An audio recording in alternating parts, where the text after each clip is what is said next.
Hey everybody, Yvonne here with Back to Earth Creations, and in this tutorial I want to show y'all how we're going to make this necklace.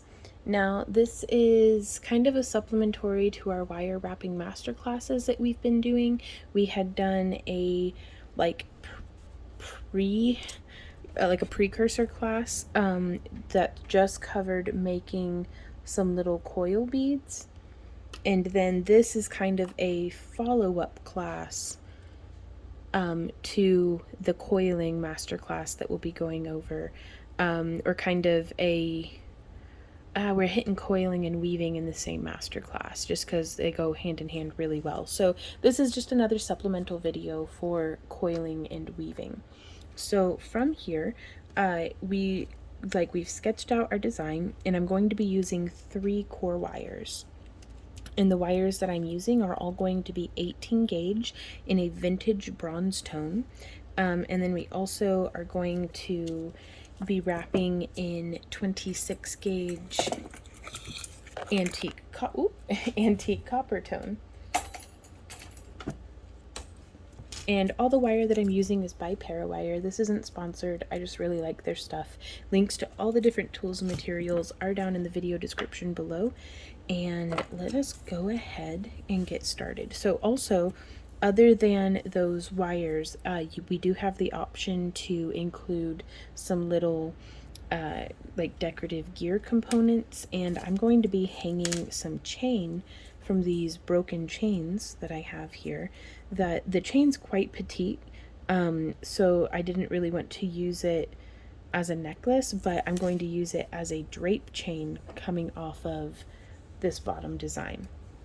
So we're going to go ahead and start with the 18 gauge wire, and I'm using my nylon jaw pliers here to straighten this out and work hard in the wire just a little bit. If you don't have nylon jaw pliers, you can use just your hand with like a piece of denim or something to kind of run over the wire. That way you're not giving yourself rope burn with the wire on your fingertips, but you do want to get it just a little stiffer.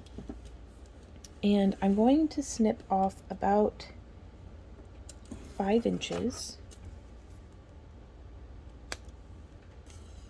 And that's for our first wire. And then I'm going to do 7 inches, and again I want to just make sure everything's nice and straight and crispy right off of the spool. And what I mean by that is sometimes on the spool it'll have like little variations and stuff. I want it nice, and you can tell with the way that the light flashes off of it how there's little nuances in the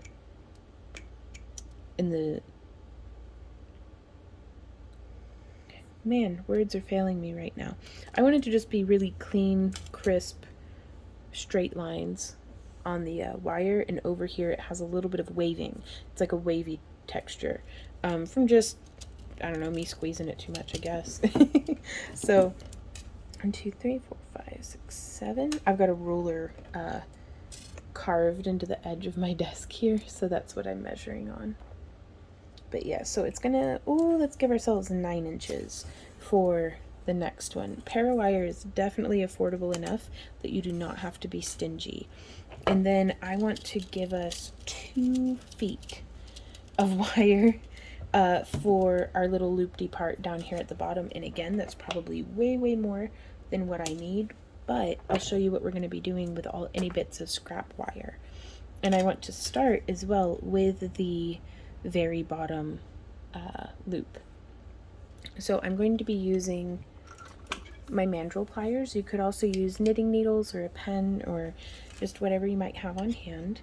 And I'm going to start at the 6mm barrel of my mandrel pliers. And I've come to the center of my wire here, and I am going to just shape this up and around. So there's our loop, just like that. And then we're going to move down to our 4mm, and I want to keep stacking this towards the front, which is the side of the wire that's between me and the piece, not the back side of it, which is the wire that's facing the table. And I'd like to bring it in to where those loops are almost touching, just a little bit of space, but we can tweak this as we go. So now we're going to go down to the smallest loop, and again making sure that we're bringing this wire around on top. It just kind of stacks everything all in the same direction, and I think it makes it look a little bit tidier. So there's our 1, 2, 3, that nice little gradient down, and then we're going to repeat this on the other side. So again, I'm holding with, and I try to hold right where this cross point's going to be, and then bringing this around. And then once the pliers are in the way, I remove them, flip them around, and just continue with our shaping. So there's that. And then let's do this side as well. There we go.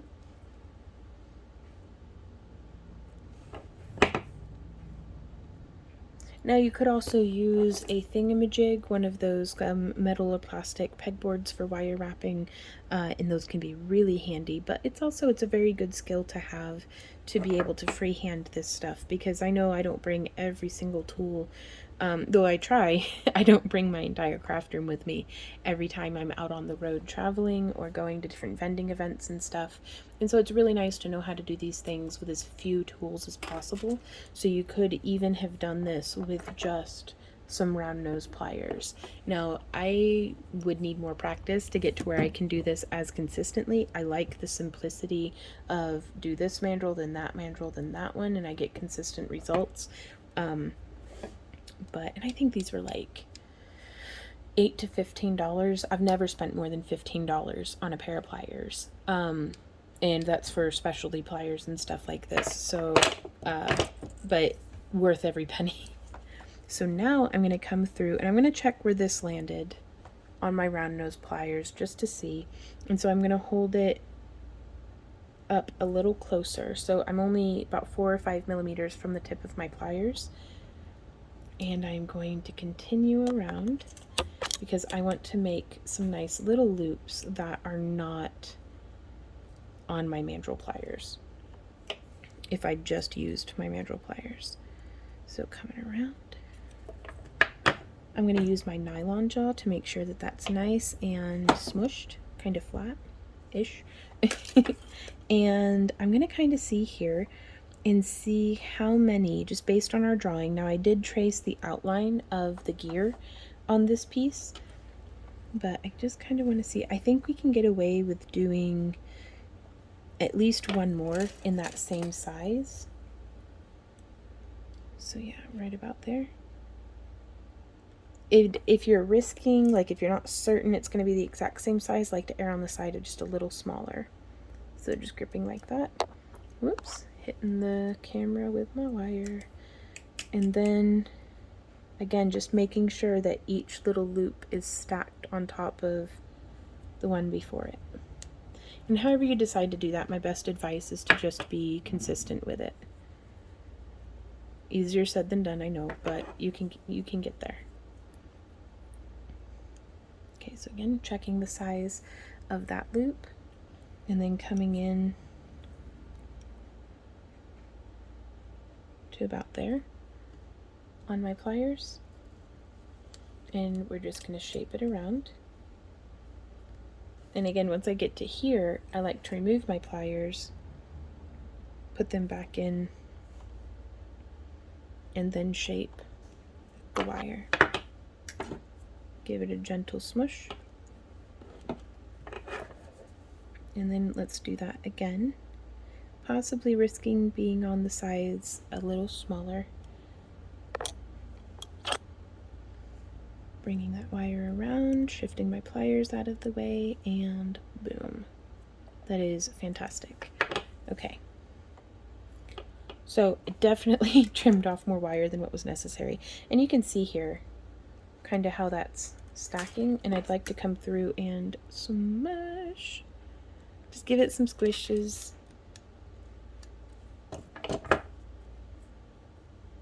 I think that's going to be excellent.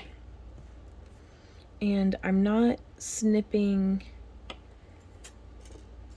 any wire off just yet, because my hope was to do a spiral that we then like wove around. So I'm gonna set this piece off to the side, and let's come in here now and use these two tools, which again, there's ways around this, but this is just, these are handy tools to have anyways, and I really love using them specifically for this purpose. So this is just a ring sizer. Like normally in our booth we would just have people like try it on, and I want to find what size this charm is on my ring mandrel, and it looks like it's about a size 8. So, which this says 7, so it's nothing matches. Which is why I'm not saying, oh yes, make this to a size 8, because your ring mandrel may not read the same as mine, which is always so much fun. But I'm going to take this wire now, which is going to be the topmost, and I'm going to come in here to the size 8, and I am going to just press my wire around this mandrel. And I found this to be a little bit easier than trying to press a cab down or something and then shape my wire up around it that way, which is also an option, but I just like doing it like this, really. And I'm gonna over bend it just a bit. That way it comes up kind of nice. And now I'd like to curve off to the side here. And again, we can utilize our ring sizer. Quite possibly, I mean, that's going to be like really small. So we're just going to do it off the very tip, and then we can size it down a little bit more. But I just want to make sure that we'll just come up here and shape that around, and then come up on this side and shape that around. It's not perfectly symmetrical just yet, but the gist of it is there. Because we can always tweak things around just a little bit more. So yeah, you can see the curve is up significantly higher than what I had intended, but that might look really cool, I'm just saying. So now I'm going to try to follow the center line, and whoops, working a little too close to the tip. I'm just going to back up a little bit, and I'm just going to curve that back around, and we'll do that on both sides.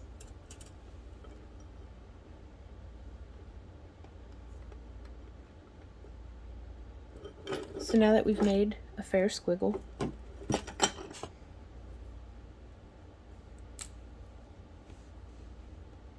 it doesn't have to be perfectly flat, doesn't have to be perfectly lined up with your original drawing. There we go. And now we have our second line, which I'm going to shape, or our second wire, which I'm going to shape at like 8 1/4, just to give it a little bit of space. There we go. I just want to give it a little bit of space for this to fit into.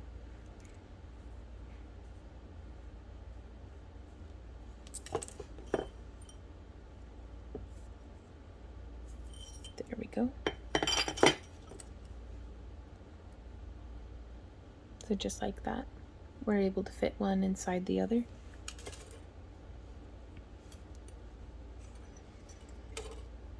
Now I'm going to start just petting this out with my thumb and pressing with my thumbnail, and just pressing down with my first finger here.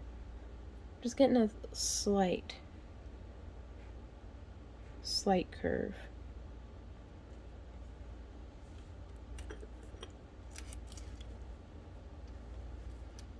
And so now we are going to start from the center and build our way out. So I am going to go ahead and snip about 4 inches, because that gives us plenty. And then we still have all this scrap wire that is perfectly usable for making more bead links. Whoops. To extend the chain of our necklace. So that's cool. Okay, so now we have our 26 gauge in antique copper, which I'm thinking, yeah, we'll do it in the antique copper. You can do it in whatever colors you like. So I've grabbed the end of the wire in the spool, and I am just going to go like this until I have a full arm span. So there's one, which for me that's like about 5 feet, 5'4" maybe. And then I'm gonna do a second arm span. So we have about 10 feet of wire pulled off of this mandrel and spool, and I'm gonna snip it. And then I'm going to find the center of the wire right here. And this will be where we start to do our weaving. So let me move some stuff out of the way. So yeah, I'm gonna start on this one. I'm gonna come in just a few inches off the center, and I'm going to go like 1, 2, 3. So now we have 3 little coils around this wire. That's actually 4, isn't it? We may as well do one more, make it 5. It's a nice round number. There we go.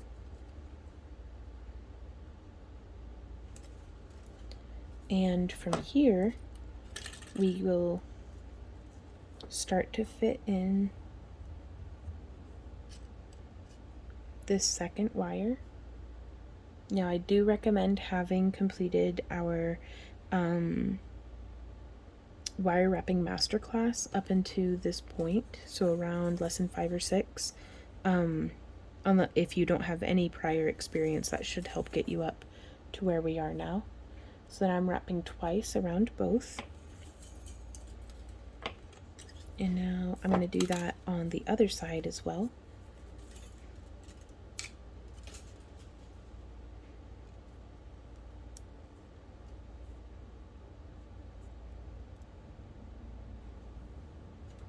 So now wrapping once and twice around both wires. And just to flatten this out a little bit, I'm going to take my nylon jaw, smush, just to try to help that hold stable.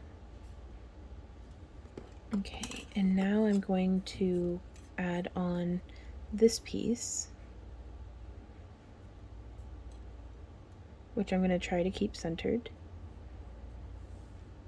And I'm going to go boop, right between there like that. So there's once and twice for good measure. And then I'm going to do that same thing on the other side. So getting all of this weaving wire off to my left, and then bringing all of this weaving wire off to my right.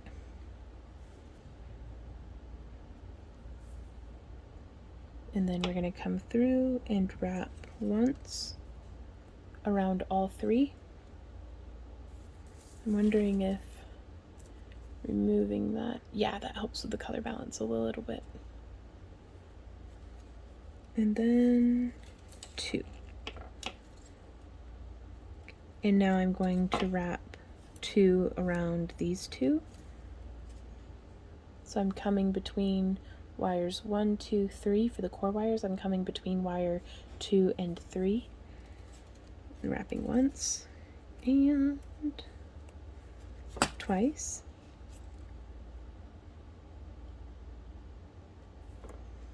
And then I'm going to wrap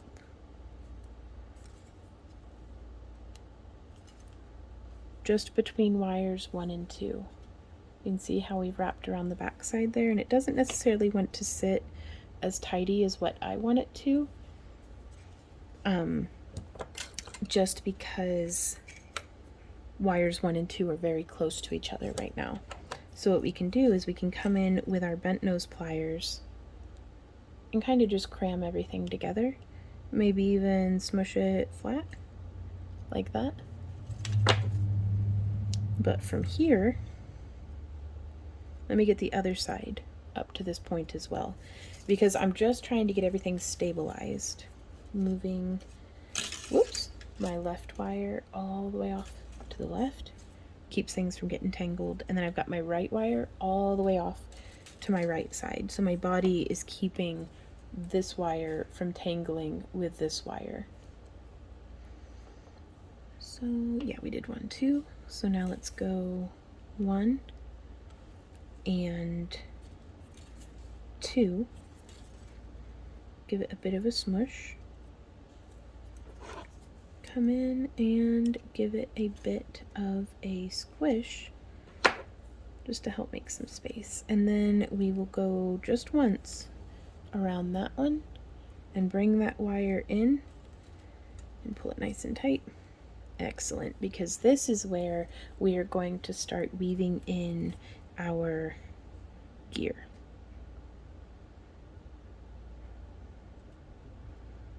Which I think I'm going to have it oriented like this. So from here, I'm going to find the end of my wire, and we are going to thread very much like it is a needle. So I'm threading through right there, and then I'm going to zoom out, because this is tricky, because every single thing around me is a hazard for getting tangled into the wire.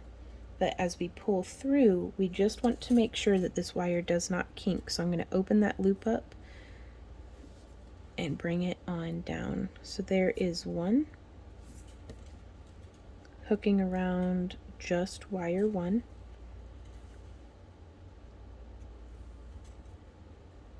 So it's through the gear and wire 1. There's one. And now let's do that same thing. We're going to stitch through again, just coming through that section there, grabbing that end, pulling everything through, making sure this loop is not getting tangled. There we are. And bring it up next to the previous coil, and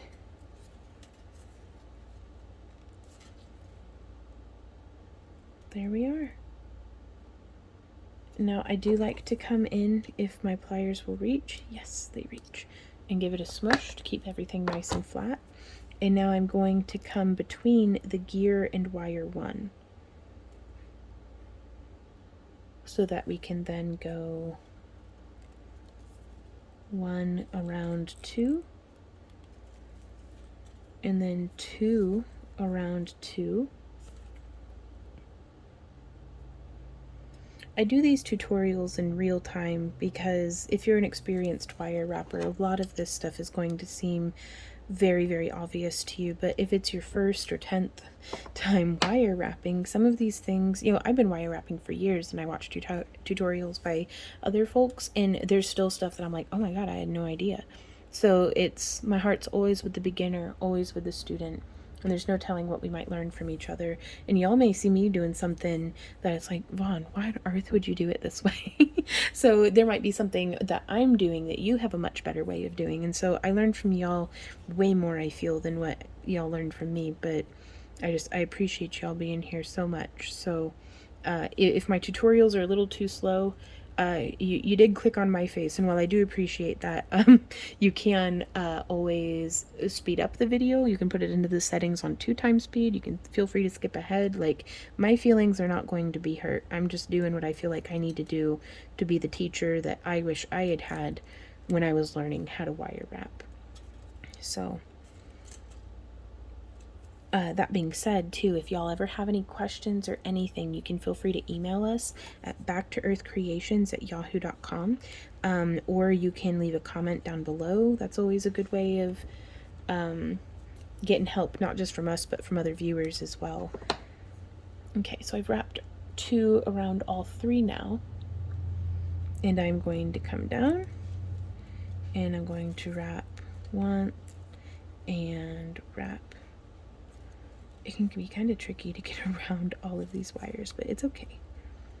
And two and smush. And then from here,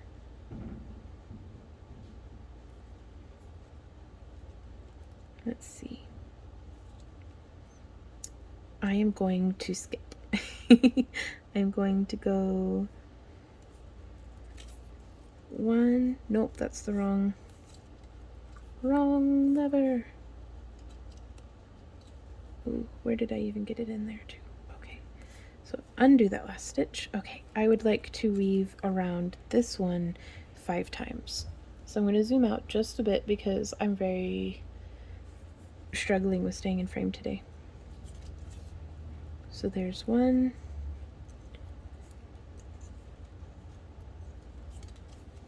2, 3,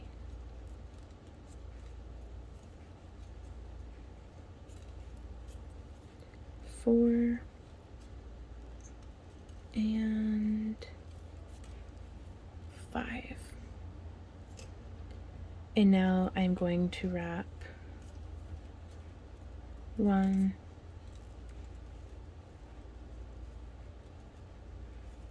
2, around 2, and then I'm going to give it a little squish smush, a little further of a squish smush, and then I'm going to go like boop around all 3. So there's 1, and if you can't quite get that second wire in there, I'm just going to open that loop up away a little bit and get that in there like that, and then we can just squash that back down. But that lets us get our wire in there.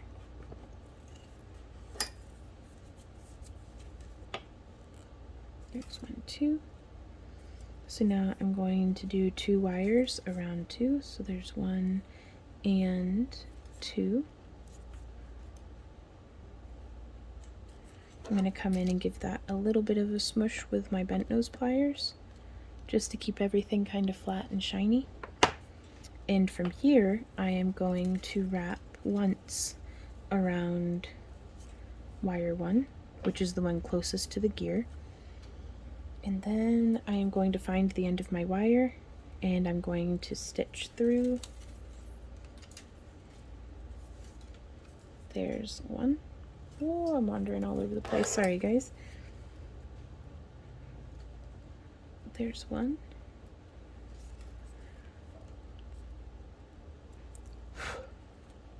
And now let's do a second stitch.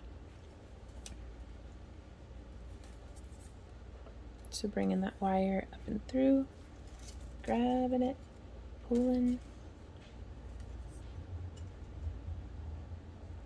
There we are. So there's 2. And now I'm going to do another stitch around just wire 1. And I'm going to come in with my bent nose pliers and just give it a smush. So now we have 2 grounding points on our gear. You could do these every single time in the 5 section, or you can kind of skip one. I kind of like skipping one. We could have done 3 wraps as well. I think that might have been preferable, but this is where we are. So now let's get to that same point on the other side. And again, I'm going to do this real time with you guys. Let me get just a sip of water. I'm trying to stay hydrated. I'm going to flip it over, pull my weaving wires off to the sides. Okay.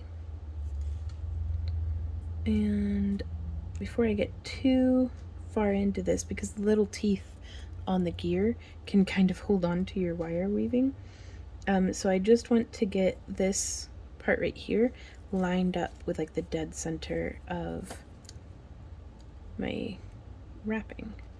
So with a little bit of wiggling, there we are.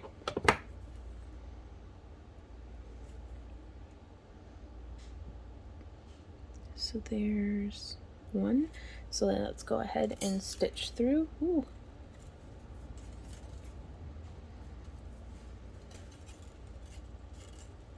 So pulling this on through, making sure I'm not getting tangled on any of my other wires or on any of my pliers. And we'll check. I've established this is the front, so I do want to check from the front side. In fact, I think I'm gonna just keep weaving where I'm facing the front. So I've pinned this wire to the back where I want it to end up being with my finger as I come through, and it just helps prevent kinks if you do a little bit of a training bend, is what I call it. Now thread that through right there.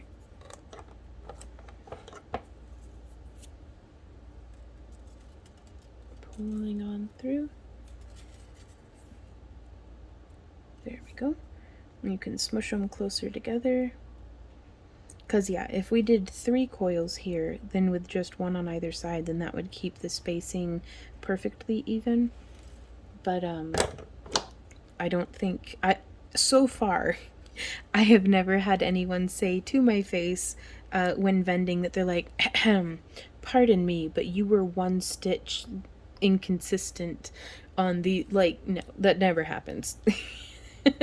And if it does, quite honestly, I would be like, huh, good eye. Like, that's just, wow, what attention to detail. Okay, so there we are. There's 1 and 2.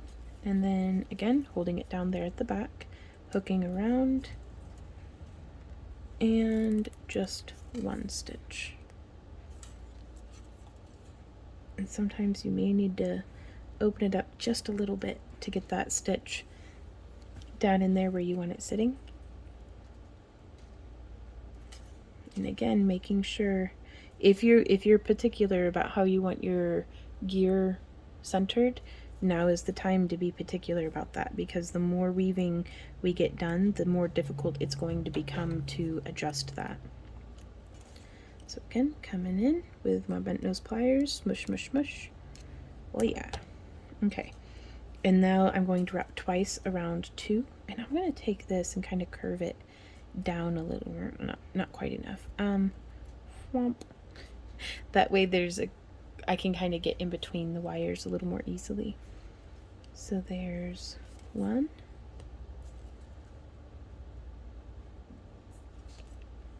And 2 wraps around both.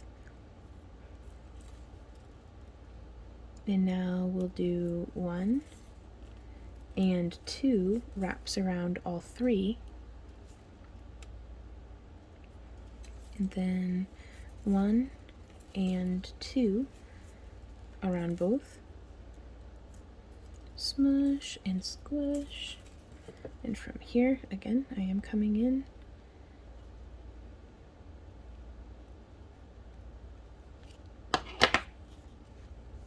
Whenever I smush like that, I kind of avoid doing the most recent wire that I've done, just because whenever I let go, sometimes the tension lets up off of it. But I do like to do the ones that are kind of longer, just because it helps me to feel like everything's staying in place. Okay, so now from here, we will go around wire 1. There's once. And there's twice. And then 3, 4, and 5.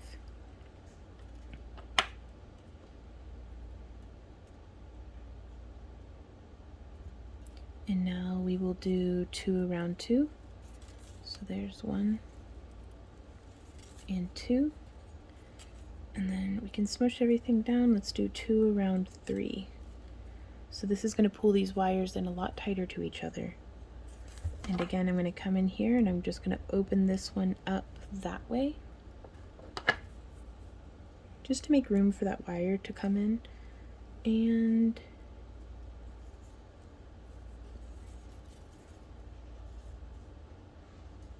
there we go.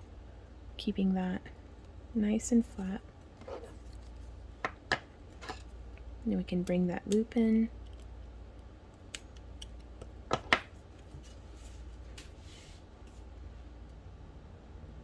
And now we'll go around 2 twice. So there's 1 and 2. And then once around just wire 1. And that's going to ground that out. There we go. Let's come in with our bent nose pliers, give it some smushes.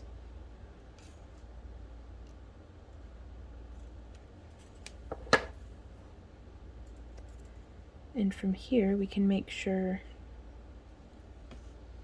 so it looks like I can do one more rotation and we'll be like one more repetition of that sequence and we'll be back to where we were. So there's 1.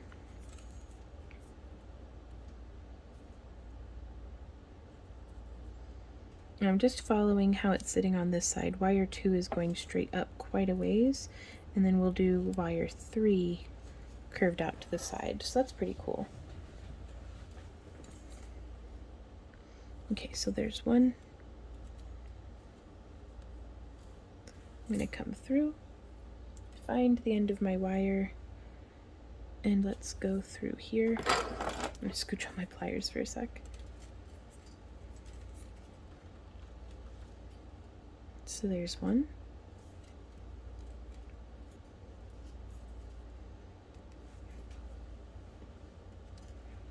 Just finding the end of my wire, threading it through, and whoop, almost got a kink there, but that's okay. We can just take that, untwist it, and keep going. Oh, there's so much dog fur. Okay, and now just 1, last 1 around wire 1. Just like that. So now we'll go 2 around 2. There's 1 and 2. Oh, I guess I didn't really get that far on this side. I just did the 1 grounding wire. Okay, well, in which case we shall carry on forward. So we did the 1 grounding wire, and now 1, 2 around 2.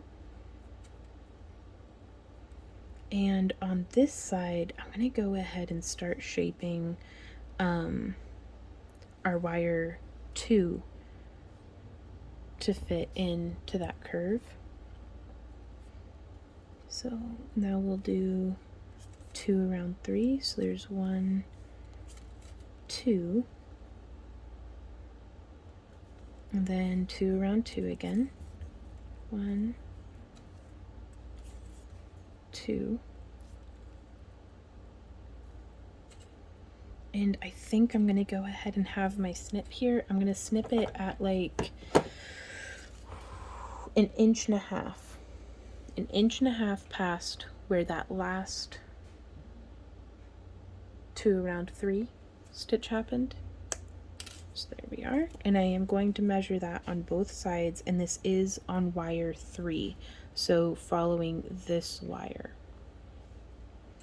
Always double, triple check if you're uncertain about. Okay, so on this side I need to get it to where the weaving is up to the same.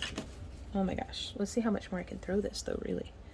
Okay, so we did the 1, and now let's go 1 and 2 around 2, and then 1 and 2 around 3, and then 1 and 2 around 2.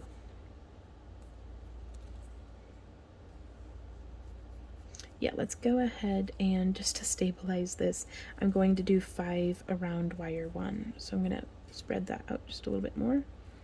There's 1, 2, 3, 4, and 5 around wire 1. We're going to smush that in. I'm going to do that on this side as well. So I'm going to flip that over just to make it a little bit easier, hopefully, to access wire 1. Is that wire? You're so tangled. Okay, I'm going to bring this one down. This is wire 2, so it does need to be kind of shaped like this. Cool. Cool, cool, cool. What's happening here?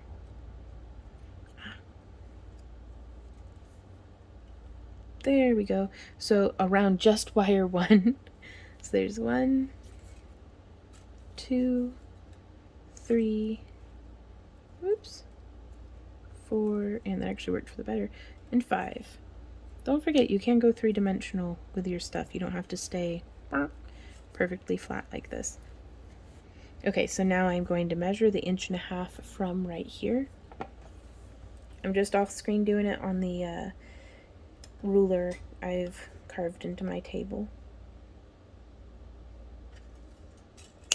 There we are.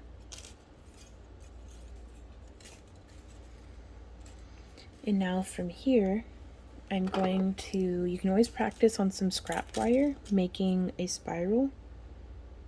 So I'm going to grab as close to the tip of the wire and as close to the tip of the pliers as I can. And we have a whole master class just on doing spirals. And so the style of spiral that I'm doing here is kind of a more open, organic, airy kind of spiral, though you could do a tight coil spiral, just however makes you happy, but that's the size I'm going for. And it starts with making just a good tight, whoops, loop, and my pliers slipped and pinched the enameling, so I'm actually just gonna snip that off and pretend like it didn't happen, and I'm gonna remove the same amount of material on the other side just to keep it even. So yeah, it starts with a nice tight loop, and then from there I'm going to grab, I don't want to, risk my pliers sliding off again, but I'm just going to curve that around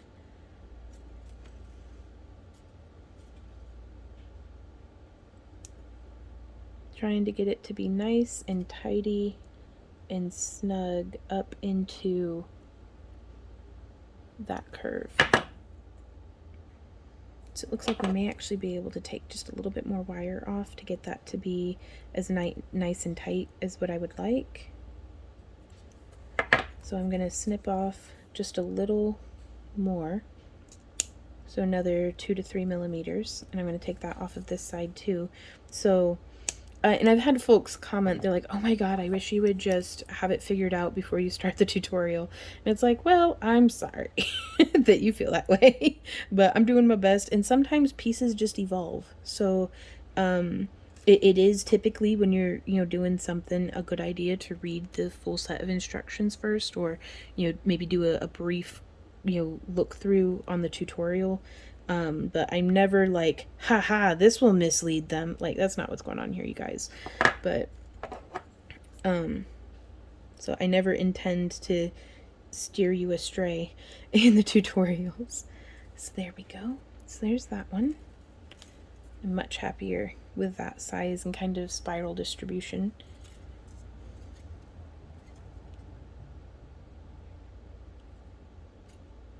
And then getting all tangled up in my weaving wire, but that's okay. We've got our little loop made.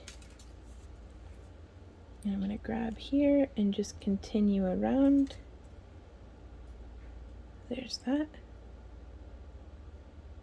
Just bringing it kind of up and in, and now from here I'm just going to grab with my nylon gel pliers and kind of smush and encourage.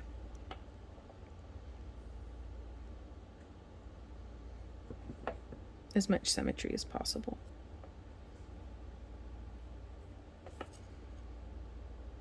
And we can always tweak that around just a little farther. It's definitely closer to the loops on this side than on this one. So I'm going to come in with my pliers, grab that center loop, and cinch it in until, because that's how I do the symmetries. I look at points of reference. Is it super far from the last coil? If it is, what can we do about that? So now I can bend this stuff around a little tighter.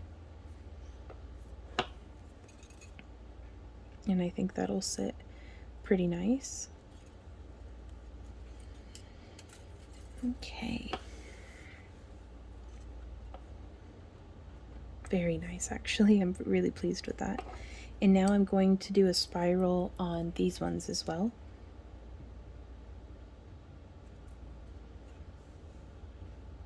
Again, just starting at the very tip of our wire, making that closed loop, and then grab and hold.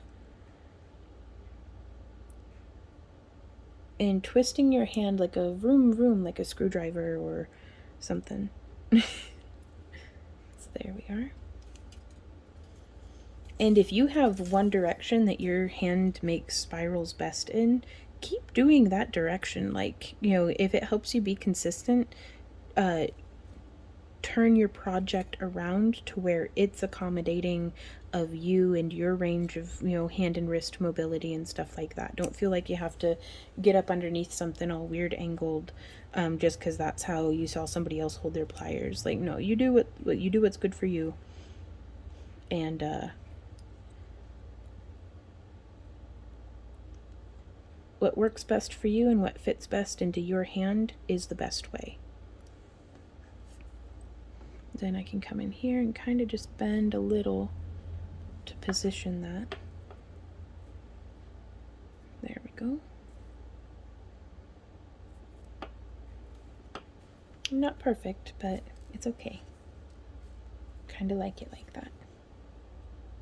Okay, I think that's the back side, and that's the front side. Couldn't tell you how I can tell, but I've decided yet again. Yes, that's the front because you can see how they're stacked on each other, and I just like the way that looks. Okay, so now from here we did our 5 coils around just coil 1, or core wire 1. Then we're going to do 2 around 2, so there's 1, 2. And then I'm going to open this up just a smidge, just so we can get our weaving wire through, and we will do 2 around 3. So there's 1 and beep boop. I'm going to open it up just a bit more. 1 and 2. There we go, because I want these wires to be sitting very comfortably just right next to each other. And then 2 around 2, so there's 1 and 2. And then 1, 2, 3, 4, and 5. Smush. And then we just repeat. So there's 2 around 2, 1 and 2. Smush, smush, smush. We can bring that around just a little tighter. And then 2 around 3. So there's 1 and 2. And then 1 and 2. And then 1, 2, 3, 4, 5. Now you can see here I left a little bit too much open space, but we can smush it and it's fine. Okay, once more. Let's repeat this. So there's 1 and 2 around 2.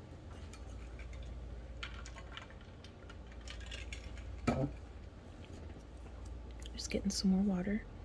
1 and 2 around 3. Core wires, and then 1 and 2. Now here, I'm thinking.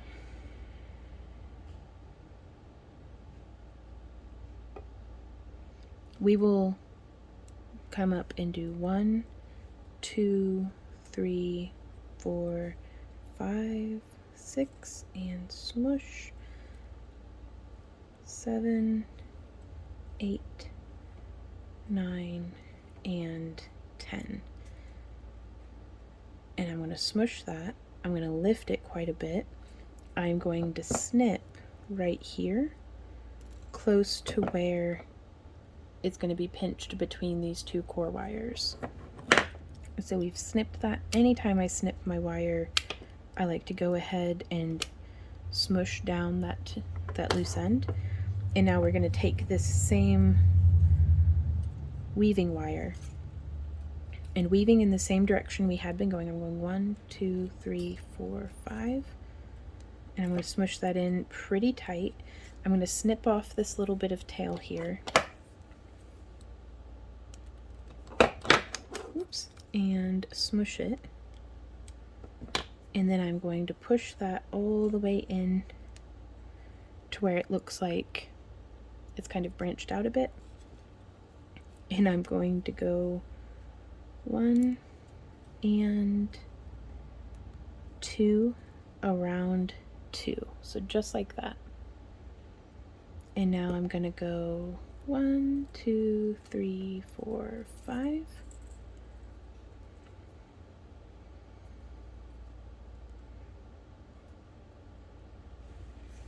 And I think I'm tangled. There we go. Let's see, how did I have this drawn out? That this was going to continue cupping around. Yes, okay. So we have 5, and you can see I've just exceeded past where our coiling was. So I'm going to go 1 and 2 around 2. Pulling that nice and tight. And then 1, 2, 3, 4, 5, smush. And I'm going to open up that spiral just a bit, and I'm going to go 1, 2, around 2, smush. And then 1, 2, 3, 4, and 5. I can hear the cat trying to bang down the living room door upstairs. Okay. So there is that.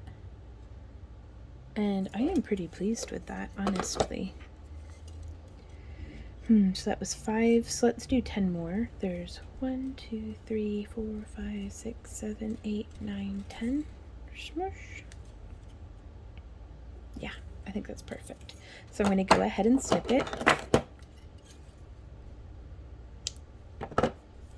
Set that wire off to the side because it is still perfectly usable. And then I'm going to smush that end down.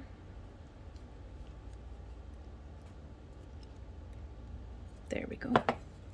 And now we get to do that same thing on the other side. Ooh, we never smushed it, did we? Smush, smush, smush, smush, smush, smush, smush, smush. There we are. I love it.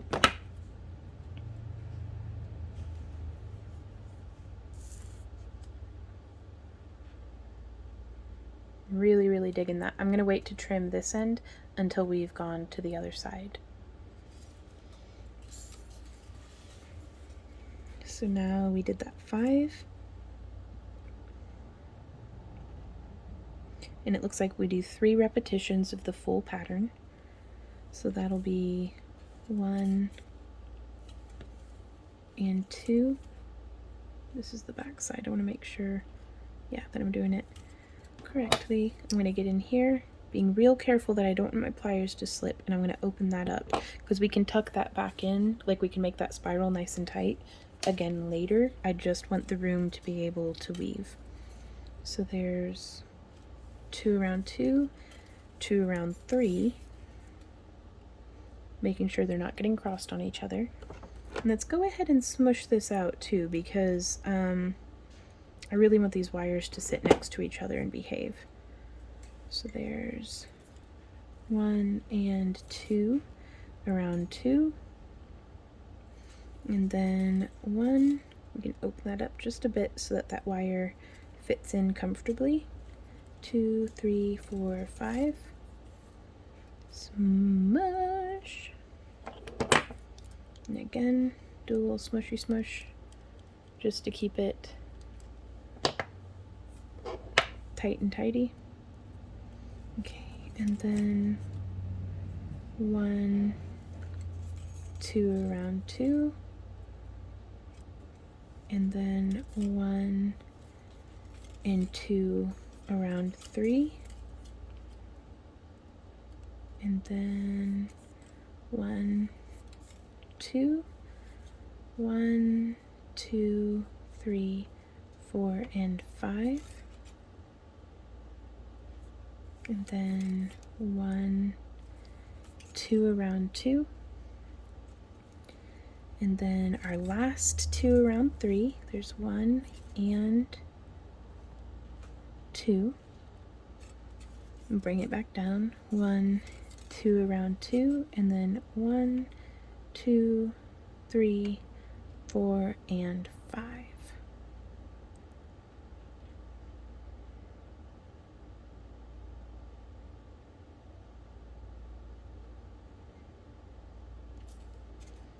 I'm trying to remember what it was we had done.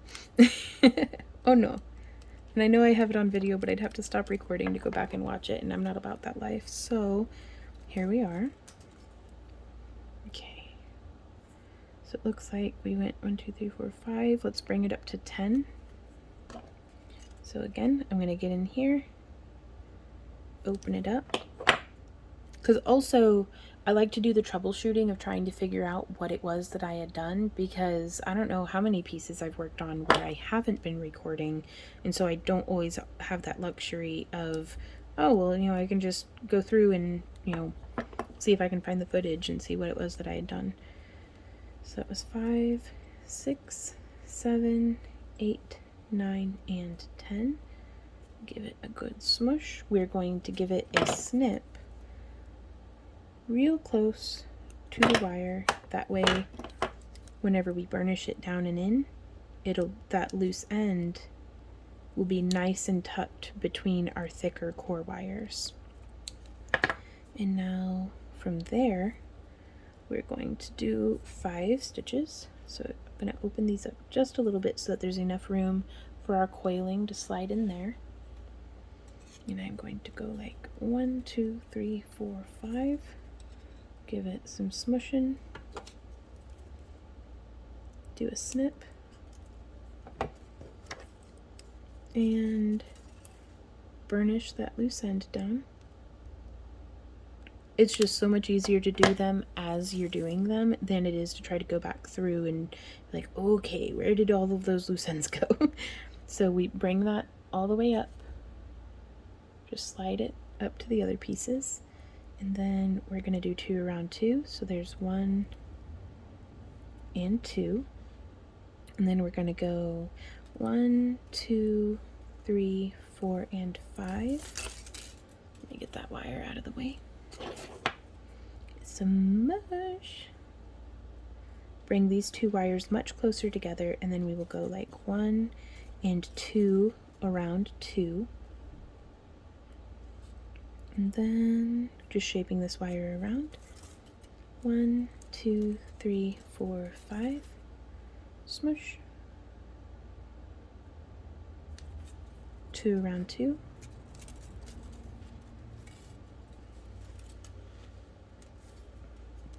And then 10. 1, 2, 3, 4, 5, 6, 7, 8, 9, 10. Ooh. And then I'm going to snip that wire, set it off to the side because it's still perfectly usable. Burnish that wire tip down. Follow it around. We can go ahead and go through and close our little spirals now, which is probably a safer bet to just use my nylon jaw pliers. That way I'm not risking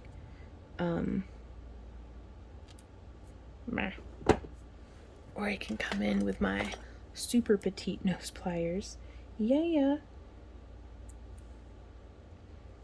And what I like about these is I can slide in and have quite a bit of plier on the wire with no chance of it slipping off. Or rather, there's never no chance, but it's a much better chance that it won't slip off. So there is that. And we probably could have continued this up and around a little tighter, like done another 2 around 2 right there and brought it up, but I think this will be all right. And I am going to snip just 2 finger widths, which that is about 1.25 inches. But I typically always have my hands on me, so I like using them for measurements. And then we're going to come in, we're going to do that same spiral that starts with a little loop, and then we'll grab it and whoop, just come on around.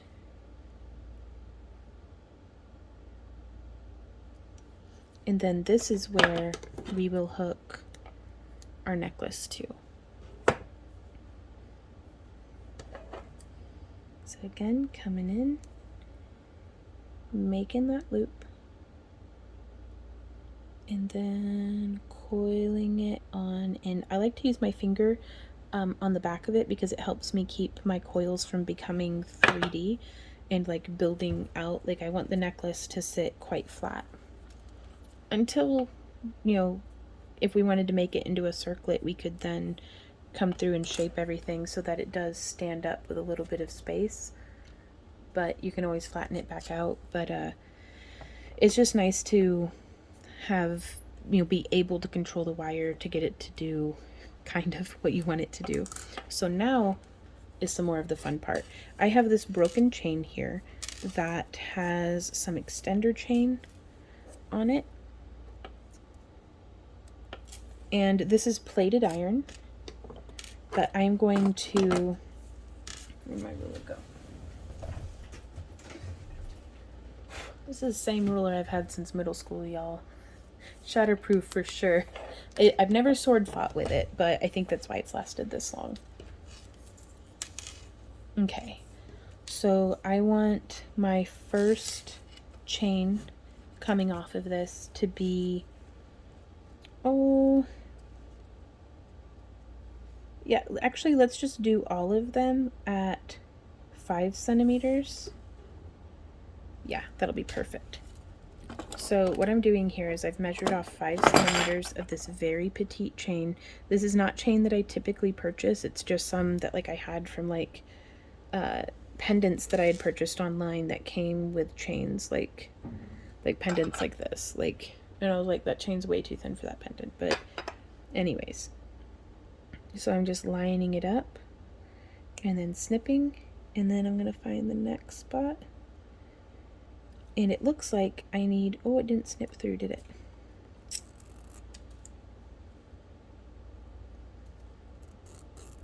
Well, I thought I had. I'll remeasure. But it looks like I'll need 1, 2, 3, 4, 5, 6, 7 chains. Possibly 9. We'll see. So I'm just over here measuring off. And I'll come in and snip through. There we go. Ooh, some of y'all had given me really good advice for how to do this, that you were like, well, just thread it up on a chain or on a wire. Okay, so there's one. This half round does not quite, well, it fits almost perfect actually. It's a little piece of scrap half round. So now I've done that snip.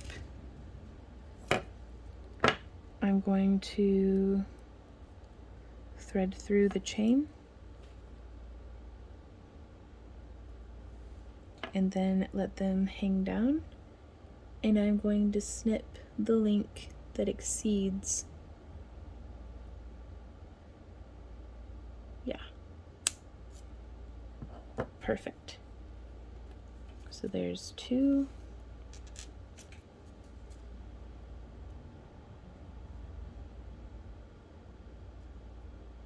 Threading that on. I'm going to zoom out just a bit.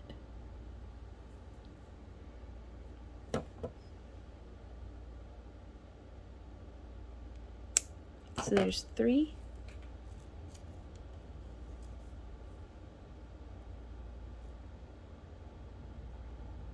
Threading that on. There's 4.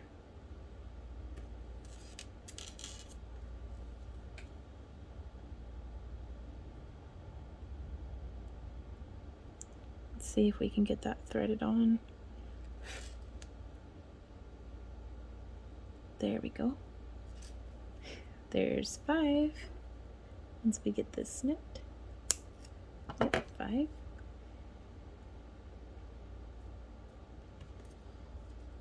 Threading this on. Can be a little tricky, but that's alright. Okay. This and then just one more, y'all.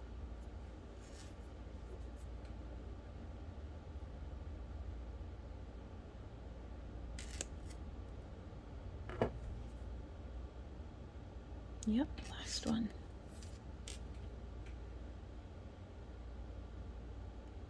Hooking that on. And snip. Perfect. Oh, I love that little fringe. Okay. So now I'm going to pull that off of our chain, or off of our wire, and I'm going to use this little bit of extender chain that came on the chain. It's a curb chain, which will help things to kind of lay cool. But I am going to open. Let me zoom in just a bit. If it'll focus. Okay, so I'm going to open this link. Oop. It's a little bit slippery, but that's okay. And then I'm going to hook on our chain, which it's not annoying at all that it's enameled iron and my pliers are magnetized, but that's fine. We'll figure it out. Oh goodness, let's see if we can't open this up just a little wider. Give ourselves a touch more room.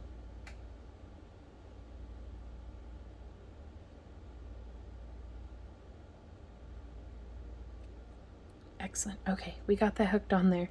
And then we will hook this just here on the center. And you could do chains with charms on them. You could do your own wire wrapped bead links. Really just whatever makes you happy. I just wanted to do a little bit of like a dainty chain fringe hanging off of this. You could use much bolder chain. You could use, I mean, possibilities are endless, y'all. Oh gosh, this is going to be, this is going to be probably the trickiest part of all of it, just because sometimes I'm really not good at hooking links through teeny tiny chain, but we'll get it figured out. Boom, there we go. I hear you, baby. There's 1, 2. So again, I just wanted something very dainty.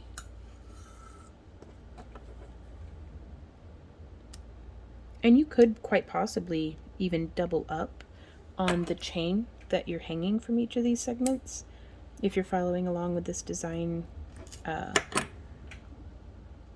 and are looking for, you know, cool variations and stuff. Doubling up on the chain, or tripling up even, can be a really cool way of beefing that up. There we go. Hooking that on. Oops.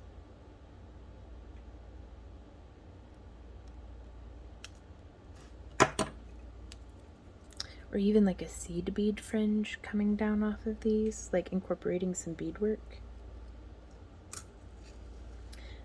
And see, this is where I guess I could have done different lengths. I thought it would be a little bit more dramatic in the length difference. Like over here, which we can always trim that down later.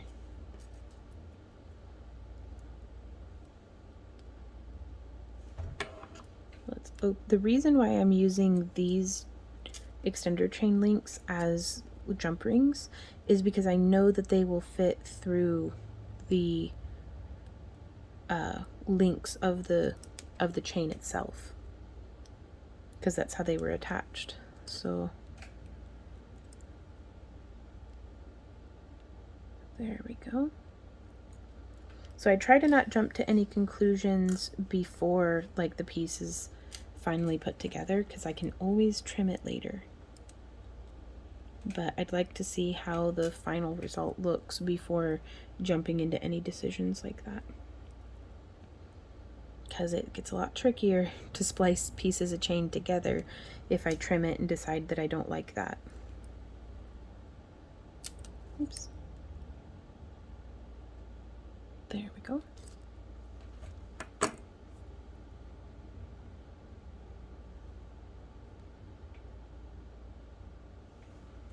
That is super cute, y'all.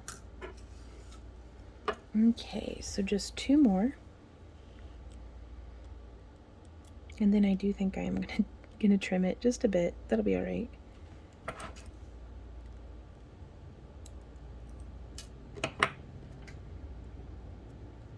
Just bringing this around town.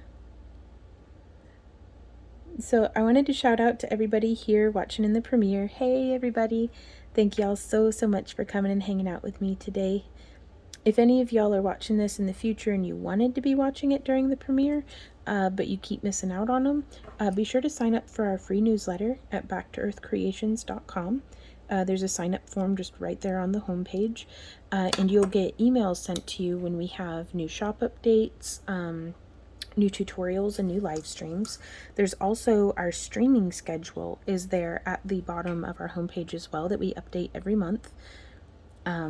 And that way you can know exactly when we're going to be having new tutorials and stuff like that too. So if you don't want our newsletter, you can still get the times and set your own alarms or something. That way you're not having to rely on YouTube's sporadic at best notifications.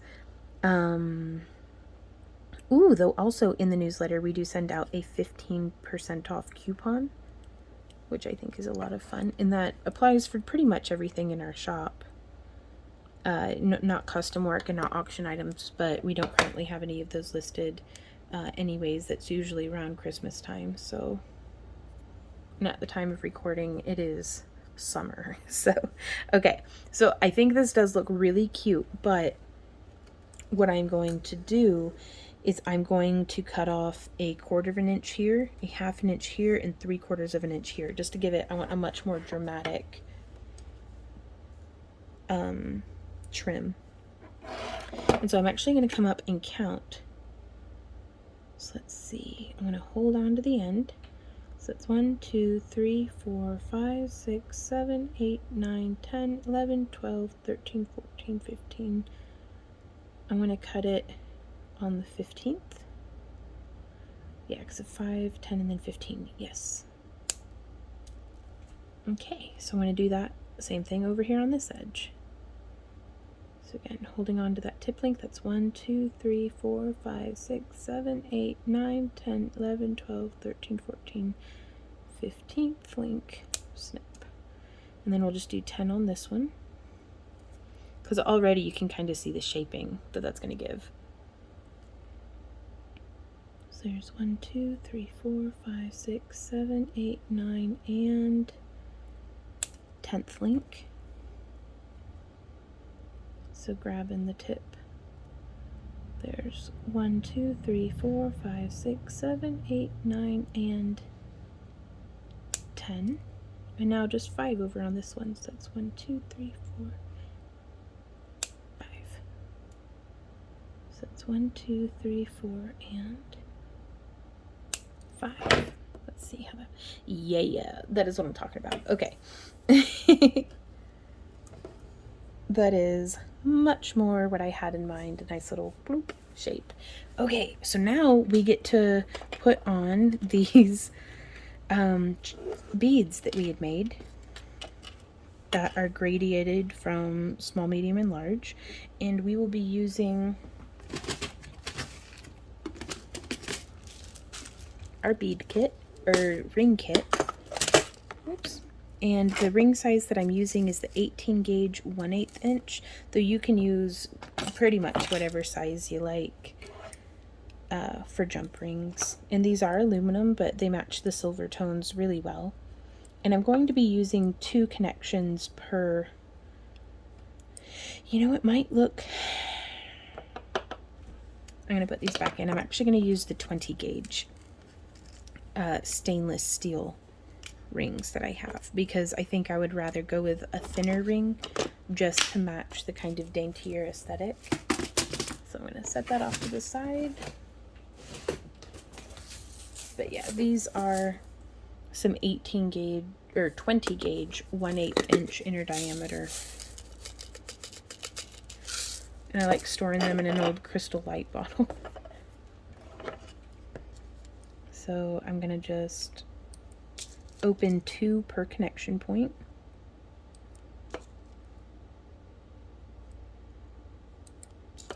And I do like using these in stainless steel just because they're a pretty strong ring being made out of the steel, but made out of aluminum in this size is a little too dainty for my taste. I like to be able to be hard on my jewelry and not have to worry about it.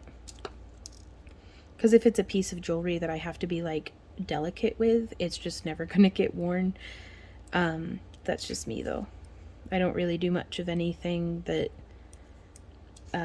is conducive to delicate stuff. So like even whenever I'm out in the woods like howling at the moon, there's no room for dainty things. It's all hiking boots and compression leggings. So okay, so I'm just gonna hook that through there and hook that through there, which is a shame because I love the look of dainty things, and so I really like making things that look dainty but that are very durable. So there you can see those 2 rings hooked through. Gives it a nice substantial without being overpowering, and I think the 2 18 gauge rings would have looked a little overpowering. Okay, so there's that, and now we're going to zoom in just a bit more so that you can see this is how we've opened the ring, and we're just going to hook through 1 bead link and then the other and close it. Then repeat that same so that there's 2 of them. And then let's do our last one. Because you could make links all day and have this be a very long necklace or circlet or, you know, whatever you feel like making. But I'm going to just do the 3 links on either side, and then we will finish this off with some chain and clasps. Okay. So still hooking. Oof, I'm going to zoom back out.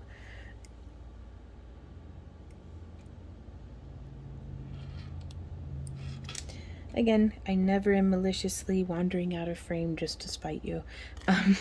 So please continue being patient with me, and thank you for everybody who is so patient and offers, you know, very constructive feedback.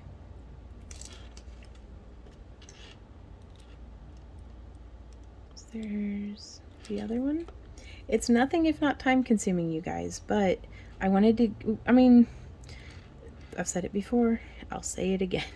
This is not a 5-minute crafts channel. Like, I am here to teach you everything that I know and everything that I discover, sometimes while I'm discovering it. And sometimes these projects just take some time. But I wanted to give you guys a very realistic expectation of how much time it can take. You know, because sometimes I just want a project that's a 30-minute project. Sometimes I want a project that, you know, I've got 3 or 4 hours that I'm going to be watching a show or something, and I want to want something to keep my hands busy. So there we have that. It's almost looking like it could benefit from bulkier chain hanging down, but that's where we start getting into like style and stuff, but the technique remains the same. So I am going to be finishing it with, this is the 20 gauge platinum chain. It's platinum toned enameled iron from the Ring Lord. And let's go ahead and measure what we've got going on so far here, because I have a tendency, we're at 9.5 inches. I like to make my necklaces about 18 inches long with 4 to 5 inches of extender chain. That's just what we make them for in the booth, and it seems to work out pretty well. We always offer the option to shorten or extend it further in the booth, but we try to make it at a size where it fits the majority of our customers. So that way it just helps us to kind of complete the modifications as quickly as possible. So if that was 9.5, let's go ahead and do 4.25 of this chain on either side. So I'm just lining it up, snip and snip. And now from here, we can take these links that we've made in a previous tutorial actually, and hook through to add that chain on and close it. And we're going to do that same thing on the other side, hooking that on and closing it. I'm really pleased with this, you guys. There we go. And now let's go ahead and add a clasp and some extender chain. This is the 19 gauge enameled iron in antique gold from the Ring Lord, and I like to use this size of chain for the extender chain on my necklaces because it's large enough that the clasps that I use hook through it. And I use a 9x14 surgical steel lobster claw clasp that I will be using that 18 gauge 1/8 inch ring to attach.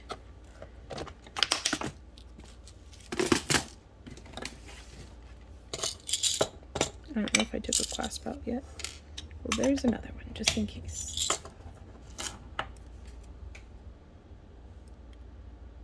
So we're just going to open that ring up, hook the clasp on, and then hook that onto our chain. You can of course finish with your preference of clasp and whether you want to use chain, or if you wanted to finish off with chainmail, or if you wanted to have wire wrapped links all the way around. It's entirely up to y'all.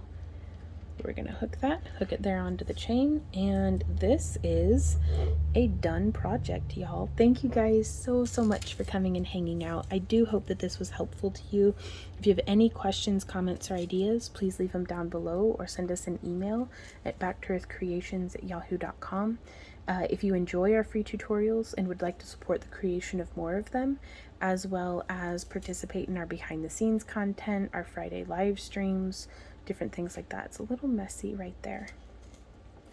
Let's see if we can't smush it or do something to tidy that up. But consider joining our Happy Crafter Club for just $1 a month, and we also have booty boxes and stuff like that. So all that info is down in the video description. But the best thing y'all can do to be helpful to our channel is to just keep crafting, keep enjoying it, and we'll see y'all next time. So until then, happy crafting, y'all. Mwah! Bye.